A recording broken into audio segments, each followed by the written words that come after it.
For more Bollywood gossips, hit the bell icon and never miss an update from Movies Adda. और sir एक आपसे permission लेना चाहेंगे, हम चाहेंगे कि आप बात करें क्योंकि हिंदी आपका नाम बहुत ही उछाला जा रहा है, आप भी जानते हैं आपका नाम इस लेवल पे खराब किया जा रहा है। एक सिर्फ सोशल मीडिया पे भी कि गंगा सिस्टर है वो जो है हर साहब को स्क्रीनिंग के दौरान हमारे आपने सुना ही है नहीं हमारे संस्कार हमें ये सिखाते हैं कि हम अपने बच्चों पे उंगली नहीं उठाते। ये हमारे बच्चे हैं और हमारे बच्चों के खिलाफ कहना, उससे आपकी दुकान तो चल जाएगी मगर हमारा जो एक जीने का तरीका है वो आड़े आता है। इसलिए मैं कभी नो कमेंट्स कह के बात को टालता नहीं हूँ, मगर क्योंकि एक जूनियर बच्ची है जिसने ज़िंदगी हमारे साथ शुरू की है, अगर उसने कुछ उसके रिश्तेदार ने कुछ कहा है तो उसके बारे में मैं कुछ कहूँ, उससे बात जो है बढ़ेगी और हम मरते दम तक हमारे बच्चों के बारे में बुरा कभी नहीं कहेंगे। ये हमारे स्वभाव के खिलाफ है, हमारी फितरत के खिलाफ है।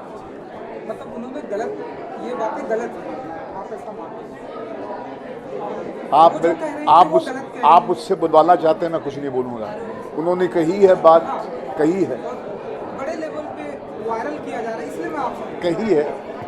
लोगों अगर मुझे गाली देने से आपकी दुकान चलती तो मुझे, आप मुझे गाली देने से किसी की दुकान चलती तो मुझे क्यों एतराज़ होना चाहिए? कोई पेट भर रहा है, किसी की दुकान चल रही है, मगर मैं अपने जूनियर्स के खिलाफ, अपने महिलाओं, कोई बच्चियों के खिलाफ एक बुरा कड़वा शब्द नहीं बोलूँगा। ये मेरे संस्कार मुझे रोकते हैं। मैं नो कमेंट्स वाला व्यक्ति नहीं हूँ, मगर मैं बोलूँगा। ओके। नमस्कार दोस्तों, आज मैं अपनी जो हमारी इंडियन मीडिया है उसके बारे में आपसे कुछ कहना चाहती हूँ।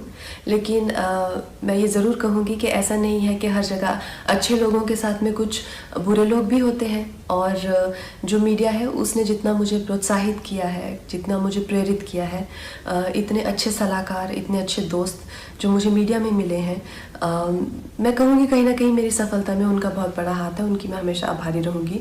लेकिन जो दीमक की तरह जो एक सेक्शन मीडिया का है जो हमारे देश में दीमक की तरह लगा हुआ है और उसको धीरे धीरे करके उसकी गरिमा को, उसके स्मिता को, देश की इंटेग्रिटी को, देश की एकता को आए दिन अटैक करता रहता है, आए दिन इनके जो भी है झूठी अफवाहें फैलाते रहते हैं, अपने गंदे भद्दे विचार, देशद्रोहिता के जो विचार हैं वो ओपनली सबके सामने रखते हैं। और इनके खिलाफ हमारे कॉन्स्टिट्यूशन में किसी भी तरह का कोई भी ना पेनल्टी है और ना ही कोई सज़ा है।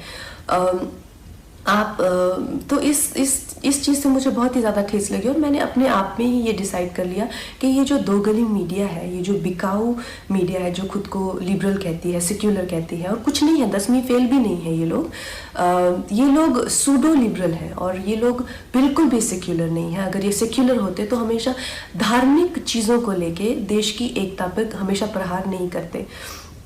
ऐसे ही एक चिंदी से जर्नलिस्ट को मैं एक दो दिन पहले एक प्रेस कॉन्फ्रेंस में मिली, तो उसी की तरह बहुत सारे लोग हैं जो जितने भी हमारे जो सीरियस इश्यूज़ हैं, हमारे जो सीरियस कॉजेज़ हैं। वर्ल्ड एनवायरनमेंट में डे के दिन मैंने प्लास्टिक बैन को लेके एक कैंपेन किया था जिसमें मैंने प्लास्टिक के ख़िलाफ़ ईशा योगा सेंटर के साथ में काफ़ी कुछ एक्टिविटीज़ की थी।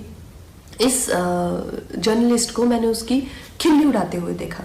फिर मैंने काउ स्लॉटर के अगेंस्ट, एनिमल क्रूलिटी के अगेंस्ट एक कैंपेन किया, उसका भी ये मजाक उड़ा रहा था। एक शहीद पे मैंने फिल्म बनाई, उसके नाम की खिल्ली उड़ा रहा है। और प्लीज़ आप ये गौरतलब ये है कि इनके पास किसी भी तरह का कोई तर्क वितर्क, समीक्षा या विचार जो कि एक पत्रकार का हक है, उस तरीके से नहीं गाली गलौज करके, गंदी बातें लिख के, प्रोफेशनल ट्रोल्स जो हैं खुद को मुफ्त का खाना खाने पहुंच जाते हैं ये हर जगह प्रेस कॉन्फ्रेंस पे।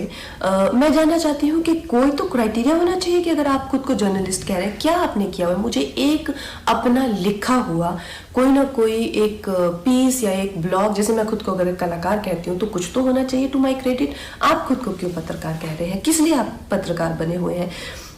इन 3-4 लोगों ने मिलकर, क्योंकि मैंने उस इंसान के प्रश्नों का उत्तर देने से मना कर दिया, मैंने कहा एक इंटरनेशनल को मैं क्यों एंटरटेन करूं, मेरे पास किसी भी तरह के देशद्रोही के लिए 0% टॉलरेंस है।